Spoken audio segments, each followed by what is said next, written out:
Bonjour, ici Dr Sophie Côté, psychologue.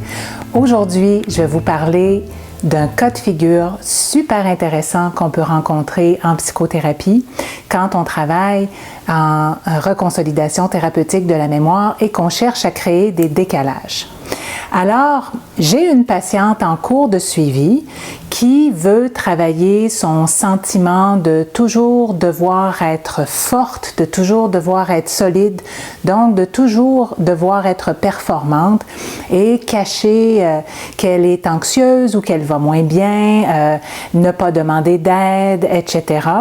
Et à la session précédente, nous avions identifié la carte rappel suivante.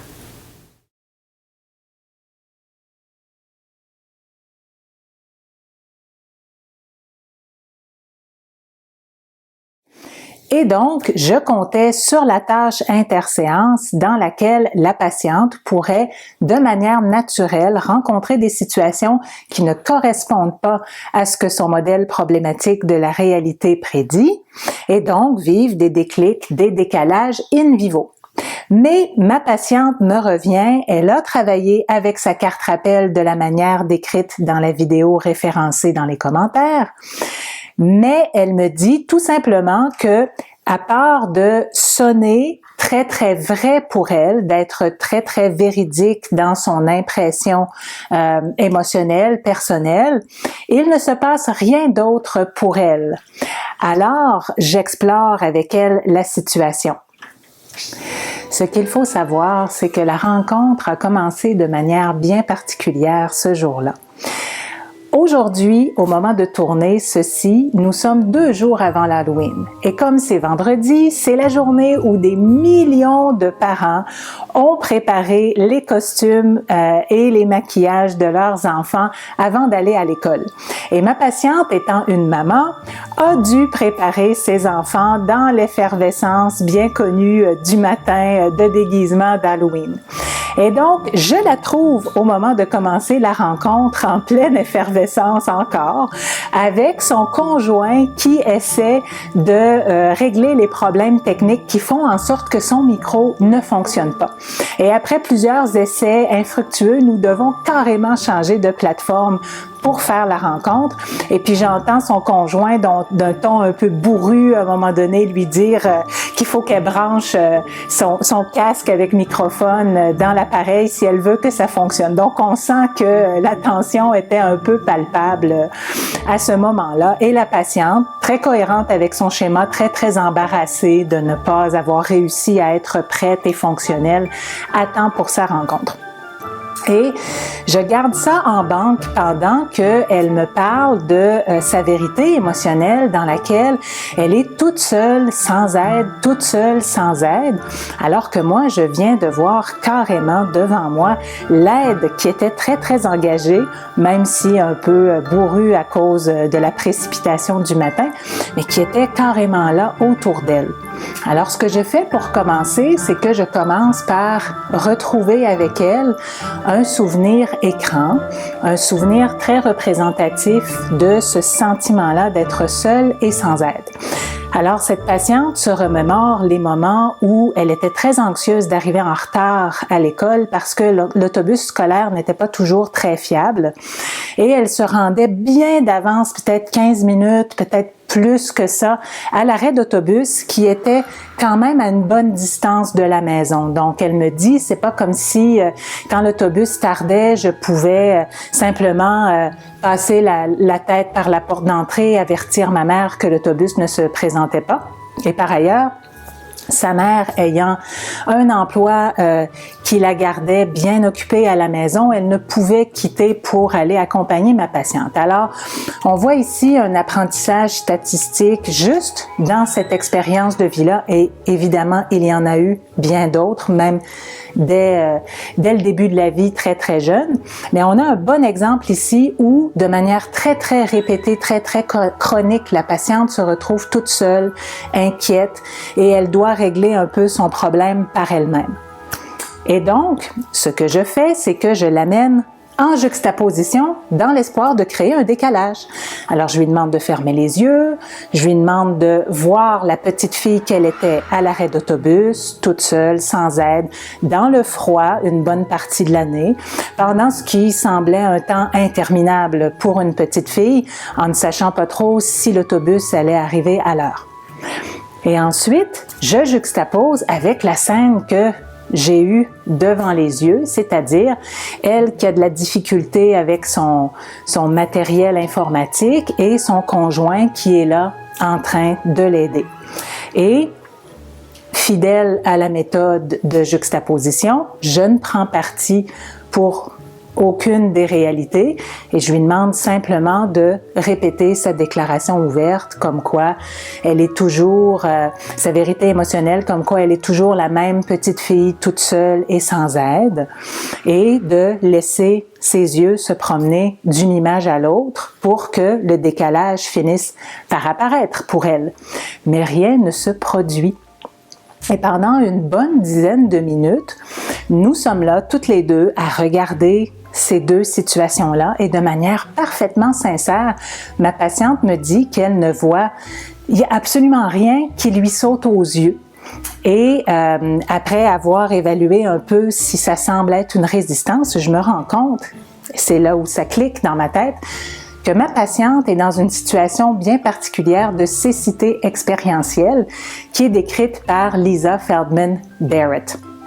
Et donc, ça veut dire que ma patiente, elle a une réalité devant elle qui est dans son angle mort. Elle n'arrive pas à la voir, tout simplement parce qu'elle n'a pas de référent dans ses expériences personnelles qui lui permettrait de percevoir ce qui se passe pourtant devant ses yeux et qu'elle vient de vivre peut-être dans les 15-20 minutes précédentes. Alors, c'est même pas très ancien comme événement. Et donc, je dois vraiment attirer son attention sur « mais qu'est-ce que votre conjoint était en train de faire? » Même avec un peu d'impatience, qu'est-ce qu'il était en train de faire là? Et c'est là où est-ce que je dois pratiquement même nommer la chose pour elle. Est-ce qu'il n'était pas en train de vous aider?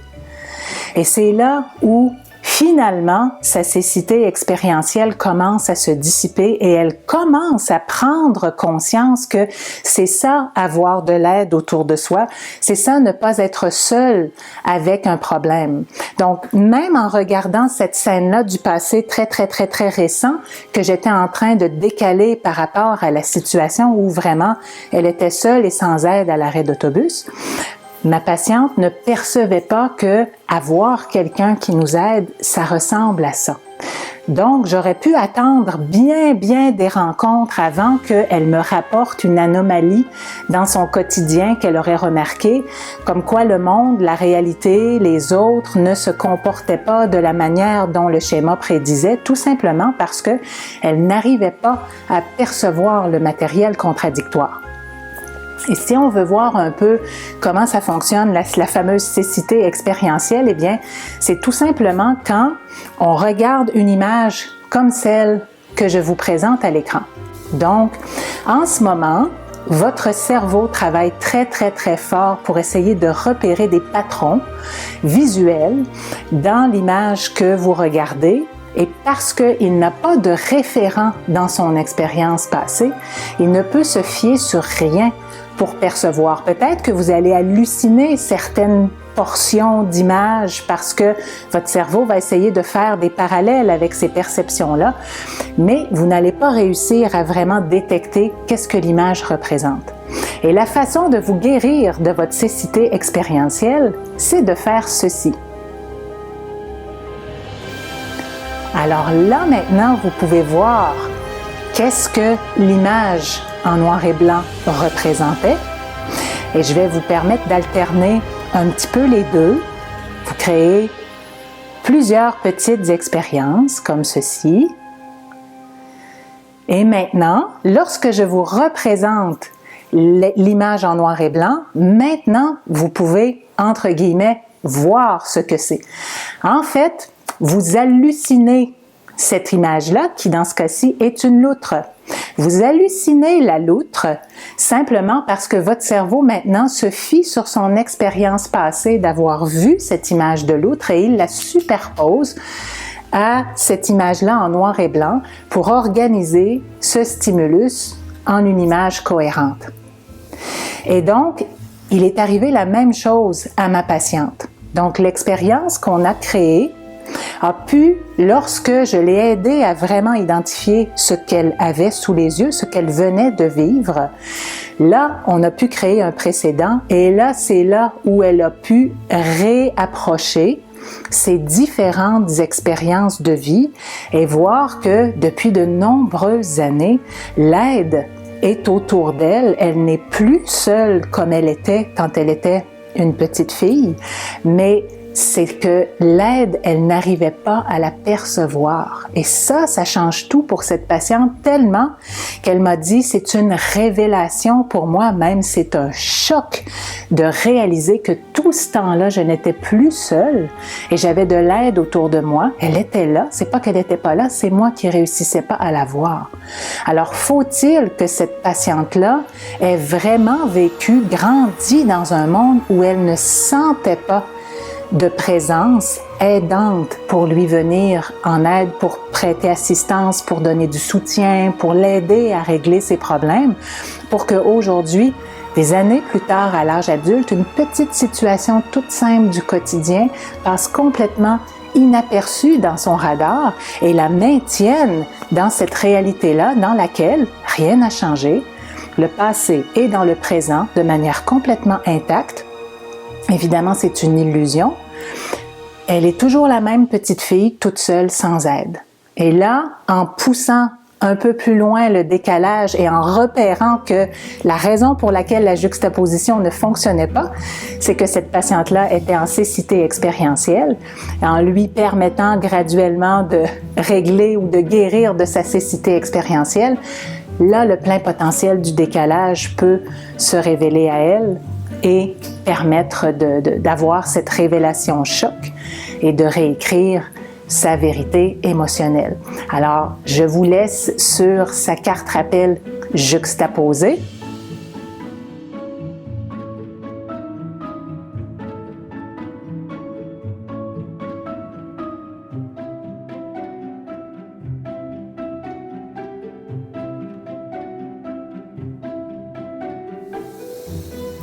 Et évidemment, à ce point-ci, je n'ai pas le fin mot de l'histoire. Je vais revoir cette patiente-là prochainement. Et si la révélation longue de la révélation choc n'a pas complètement réécrit le schéma qui est dans la première partie de la carte rappel, c'est pas grave, on pourra évaluer dans quelle mesure on a besoin de continuer à créer des décalages entre ce que le modèle de la réalité prédit, basé sur les expériences passées, versus le monde dans lequel elle vit aujourd'hui et qui ne se comporte pas de cette façon-là. Alors, j'espère que ça éclaire le principe de cécité expérientielle dans les situations où on tente de créer un décalage et une juxtaposition, réécriture du modèle problématique de la réalité. Et si vous avez des questions, n'hésitez pas à m'en faire part, ça me fait toujours plaisir d'y répondre.